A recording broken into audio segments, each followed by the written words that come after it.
कई मुद्दों को लेकर राजस्थान में जो चल रहे हैं। सर, आज की राजनीति की जो तस्वीर सामने आई, पहली मुख्यमंत्री भजनलाल शर्मा ने प्रधानमंत्री से मुलाकात की, उसको किस तरीके से देखते हैं आप? प्रधानमंत्री जी से मुलाकात तो प्रधानमंत्री और मुख्यमंत्री की होती रहती है, लेकिन राजस्थान को क्या मिला? पिछले 2 वर्ष से भजनलाल जी मुख्यमंत्री है, लोगों को उम्मीद बहुत ज्यादा थी। जो मुख्यमंत्री चाहे प्रधानमंत्री जी से मिले, राष्ट्रपति जी से मिले, वो तो उनका एक पॉलिटिकल रास्ता है जिसके जरिए वो खुद को सेफ कर सकते हैं। और दिल्ली में हाजिरी देकर ही कोई भी मुख्यमंत्री सुरक्षित रह सकता है, ये सब जानते हैं। आप सुरक्षित रह सकते हैं, आप 5 साल पूरे करें, हम भी चाहते हैं, लेकिन मुख्यमंत्री को इंतजार कर रहे थे लोग झालावाड़ में। झालावाड़ में सोच रहे थे कि हेलीकॉप्टर लेके उड़ेंगे और वो 7 बच्चों की जो डेथ हुई है छत गिरने से, तो मुख्यमंत्री आएंगे, संभालेंगे और एक एक बच्चे के परिवार को कम से कम 1-1 करोड़ रुपया, 50-50 लाख रुपए की सहायता देंगे। जहाँ प्रेशर होता है, हंगामा होता है, घेराव होता है, वहां पे तो 15 लाख, 25 लाख, 50 लाख दे देते हैं। जो जिन बच्चों की हत्या के लिए राजस्थान की सरकार जिम्मेदार है, खुद भजनलाल जी शर्मा और शिक्षा मंत्री मदन दिलावर जिम्मेदार है, उन बच्चों के जब उनका अंत्येष्टि होती है, चिता जलती है, तो टायर से उनके अंतिम संस्कार होता है, टायर जलाकर। इससे बड़ा पाप कुछ हो सकता है क्या? मुख्यमंत्री की अपनी मर्यादा होती है, उनके अधिकार कम, कर्तव्य ज्यादा है। लेकिन जब मुख्यमंत्री अपने कर्तव्य भूल जाए और मनमानी करने पर आ जाए और ये समझे कि हम तो एनी हाउ अपनी कुर्सी सुरक्षित रखनी है, तो आप कीजिए ना दिल्ली में सबसे मुलाकात, हमको मना कर रहे हैं। लेकिन राजस्थान को तो संभालो, आप हेलीकॉप्टर लेके उड़ते हो बीजेपी के नेताओं के हाजिरी देने के लिए, कभी आप बीजेपी के नेताओं को खुश करने के लिए उनके दाल बाटी चूरमा खाने जाते हो, कभी आप उनके सगाई समारोह में शामिल होते हो बीजेपी नेताओं के, कभी आप नेताओं के पेट में दर्द हो जाता है तो उनकी कुशलक्षेम पूछने जाते हो। 7 बच्चों की डेथ हो जाती है, मुख्यमंत्री को फुर्सत ही नहीं मिलती। और ये शिक्षा मंत्री तो इतना महान है मदन दिलावर, वो कहता है कि साहब हमारे घर का काम तोड़ना है जो हम वहाँ हर स्कूल में पैसे लगा देंगे।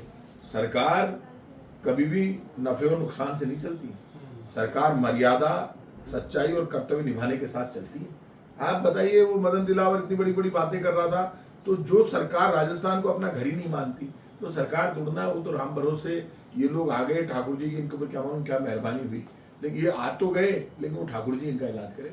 तो वो तो कांग्रेस सरकार पर इल्जाम लगाते हैं, जैसे कि झालावाड़ में हादसा हुआ, उसके बाद जैसलमेर में हादसा हुआ। शिक्षा मंत्री का ये भी कहना है कि पिछले 5 वर्षों में जब कांग्रेस की सरकार थी तो उन्होंने कुछ काम नहीं करवाए, तो वो स्कूल इधर-उधर अब गिर रही है। 2 साल से ये शिक्षा मंत्री और मुख्यमंत्री दोनों का लावड़ा लेते घूम रहे हैं क्या? कहीं कर दिया, पंजीरी बांट दिया, गट्टा खेल दिया, कर कहीं गया। 2 साल से इनकी सरकार है, 5 साल सरकार का कार्यकाल होता है, 4 साल बाद तो चुनाव शुरू हो जाता है। हर 3 महीने में मॉनिटरिंग होती है। शिक्षा मंत्री की जिम्मेदारी है कि राजस्थान के जितने भी स्कूलों की रिपोर्ट आती है, बरसात के समय एक आदेश जारी होता है, जिन स्कूलों की हालत खराब है वो स्कूलों को बंद कर दो, छुट्टी कर दो, यदि उनकी आपने ठीक नहीं किया है। इन्होंने आदेश ही नहीं निकाला, इनको फुर्सत ही नहीं है, क्योंकि इनको जब फ्री में वोट मिल रहा है, राजस्थान की जनता अभी तो महान है, फोकट में वोट दे रही थी, तो ये भी फोकट में स्मार्ट मीटर लगा रहे हैं। तो फोकट में वोट दोगे तो फोकट में स्मार्ट मीटर मिलेगा। अब स्मार्ट मीटर का जनता विरोध कर रही है, क्योंकि मैं 1.5 साल से रो रहा हूँ, सबको कह रहा हूँ स्मार्ट मीटर थाने खा जाओ लो, वो ताकि जेब काट ले लो, घोटाला है बहुत बड़ो, बीजेपी आने की तो जेब भरेगी ताकि 12 बजेगी। अब जब समझ में आई है जनता की, तो ज्यादा सियाने बन रहे थे, अरे भाई साहब ये तो कांग्रेस के राज में आ गया था, कोई कांग्रेस के राज में नहीं आया था। गलत में भी निकाल देना, ये जो बीजेपी के चमचे है ना, जो बीजेपी ने टीम बिठा रखी है, एक तो जीनस कंपनी वाले बिठा रखी है, बड़ी बड़ी कंपनी वालों ने बिठा रखी है, वो मैं 1.5 साल से इसके ऊपर बोल रहा हूँ। तब कांग्रेस और बीजेपी के नेता भी हंसी उड़ाते थे, मेरे वाले नेता भी। आज स्मार्ट मीटर पे पूरे राजस्थान में कांग्रेस भी लड़ रही है और बाकी नेता भी लड़ रहे हैं। क्यों लड़ रहे हैं? कोई आदेश नहीं है किसी भी पार्टी का, लेकिन पूरे कांग्रेस के सब एमएलए, सब नेता खड़े हो गए आंदोलन कर रहे हैं। आदेश जाता है किसी और बात को लेकर, करते हैं स्मार्ट मीटर पर आंदोलन, क्योंकि जनता तैयार बैठी है। जो स्मार्ट मीटर पर नहीं लड़ेगा ना, उस एमएलए का चुनाव में इलाज कर देगी जनता राजस्थान की। ये स्मार्ट मीटर खा जाएगा इस बीजेपी को, आप देख लेना। तो ये तो स्मार्ट मीटर लेकर घुस गए।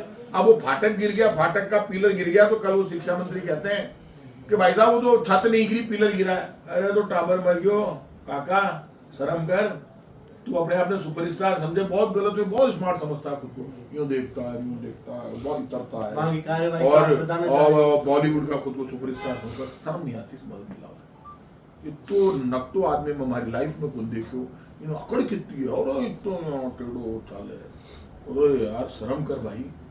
भले मैं जिम्मेदार हूँ, अकड़ के बोल रहा है, तो तू कोई कॉलेज यूनिवर्सिटी में है क्या? हम जब यूनिवर्सिटी में प्रेसिडेंट था तब ये पहली बार मिनिस्टर बन गया था, भैरू सिंह की सरकार, इतना पुराना आदमी है। थोड़ी उम्र की खुद की लिहाज रखनी चाहिए, खुद की मर्यादा होनी चाहिए आदमी में।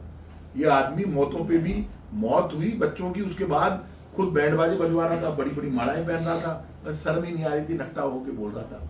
जब जिस सरकार की जिस मुख्यमंत्री भजनलाल शर्मा और मदन दिलावर की आंख का पानी मर गया, तो उनको बच्चों की आंख के आंसू कैसे नजर आएंगे। उसी के साथ ही सर अभी जयपुर में जामडोली में हत्याकांड हुआ एक युवक का, विपिन का, और उसके बाद कानून व्यवस्था को किस तरीके से देखते हो बीजेपी की? अरे भाई, विपिन नायक की हत्या हो गई, इतनी बड़ी तादाद में लोग इकट्ठे होके गए, तो विपिन नायक तो सनातन धर्म को मानने वाला था। हमारी सरकार में इतना नाटक करते थे, जब कन्हैयालाल की हत्या हुई तो हमने दोनों लोगों को गिरफ्तार किया। उनको गिरफ्तार कराने में जिन्होंने मदद की, उनको भी दोनों को नौकरी दी, बच्चों को मदद की थोड़ी सी, किताब इधर से जा रहे हैं, उन्होंने युद्ध नहीं लड़ा, लेकिन मैं खुद कैबिनेट में था। और कन्हैयालाल के 2 बच्चों को सरकारी नौकरी दी, संविदा में नहीं दी, सरकारी नौकरी, और 50 लाख रुपए की तुरंत सहायता दी कन्हैयालाल को उदयपुर में। उसके बाद 2 करोड़ रुपए अलग से दिलाए सरकार ने, खुद मुख्यमंत्री अशोक गहलोत तुरंत वहां गए। ये भजनलाल जी तो डर गए, जबकि वहां पे बीजेपी उस दिन आंदोलन कर रही थी, उदयपुर में रैली निकाल रही थी। ये तो काका वहां गया ही नहीं झालावाड़ में। एक काम कर दिया इसने झालावाड़ में, इसका और किसी में तो बस चला नहीं, तो लाठीचार्ज करके उसको बेचारे नरेश मीणा को बंद कर दिया बेवजह। काका वो तो लाइक धरनो दे रही हो, बट अभी क्यों पाछे पड़े होते हैं, ये अब उससे डरने लगे, उसके पीछे पड़ गए। तो उसको बंद करने से वो बच्चे वापस दौड़ना आएंगे, बेचारे बच्चों की तो डेथ होगी, और मौत, छत गिरने से बच्चों की डेथ हुई है। छत गिरने के लिए जिम्मेदार है भजनलाल शर्मा और मदन दिलावर। जिन बच्चों की डेथ हो गई वो बच्चे जिम्मेदार थोड़ा है, ये तो उन बच्चों को जिम्मेदार ठहराने के साथ जो बच्चे मर गए ना वही जिम्मेदार है। इतनी बुरे पापी लोग हैं, इन पापियों का तो भगवान वाली। निर्मल चौधरी भी वहां पर गए थे, उनको वापस छोड़ दिया गया था, और जैसे आपने कहा कि नरेश मीणा को अब गिरफ्तार कर लिया गया है। मेरा मानना है कि वहां किसी को भी गिरफ्तार किया गया वो गलत है। यदि कोई आदमी वहां मातम मनाया जा रहा था, आप लाठी चला रहे थे, एक वहां बुलडोजर चल रहा था, नई सड़क बन रही थी, तस्वीर आई थी सामने, तो शर्म नहीं आती? वहां शिक्षा मंत्री और वसुंधरा जी जा रही थी, जो लाठीचार्ज कर दिया पुलिस ने, वो सड़क बना रहे थे, बाद में टायरों में बच्चों की लाश जलाई गई और बच्चों को, परिवारों को सिर्फ 10-10 लाख रुपए दिए गए। तो ये तो पापी हैं। अब इनसे क्या निपटे? तो आप समझे नहीं, जनता भी तो महान है, फोकट में वोट दे रही है। अब ये हिंदू मुसलमान कर रहे थे, क्या फांसी लगा देंगे? क्या फायदा? हिंदुओं को दे 1-1 लाख रुपए, राजस्थान के जितने हिंदू है दे 1-1 लाख रुपए। मुसलमान तो कह देंगे भाई अच्छा मेरे पड़ोसी हिंदू को मिल गया राजी है भाई, उसको दे दिया, धन्यवाद, बेचारे ये कह देंगे। उनको मत दो, उनको तो दो। ये किसी को कुछ नहीं दे, अपना घर बढ़ने में लगे हुए भ्रष्टाचारियों की सरकार है राजस्थान की, बीजेपी की भजनलाल सरकार नंबर 1 भ्रष्टाचारी सरकार है। स्मार्ट मीटर में घोटाला, नंबर प्लेट में घोटाला, सड़कों में घोटाला, और अभी विद्याधर नगर है, वहां पर उप मुख्यमंत्री का विधानसभा क्षेत्र है, ये दिया कुमारी जी बड़ी बड़ी बातें करती घूम रही है, और वहां पर 50 करोड़ रुपए लगा दिए वहां, और वो नाला फेल हो गया, और वो खुद जा रही थी, खुद फोटो खिंचवा रही थी। मैडम आप फोटो खिंचाइए, लेकिन वो पानी वो फेल हो गया, आपने जो ड्रेनेज सिस्टम किया था वो भ्रष्टाचार की भेंट चढ़ गया, जवाब दो। देखिए कई मुद्दों पर बातचीत की, जैसे साफ तौर पर देखा आपने किस तरीके से झालावाड़ में जो हादसा हुआ, उसके बाद जैसलमेर में जो हादसा हुआ, और साफ तौर पर आरोप लगाए जा रहे हैं सरकार पर कि उनकी जिम्मेदारी है और उनको है जो इससे निपटना चाहिए।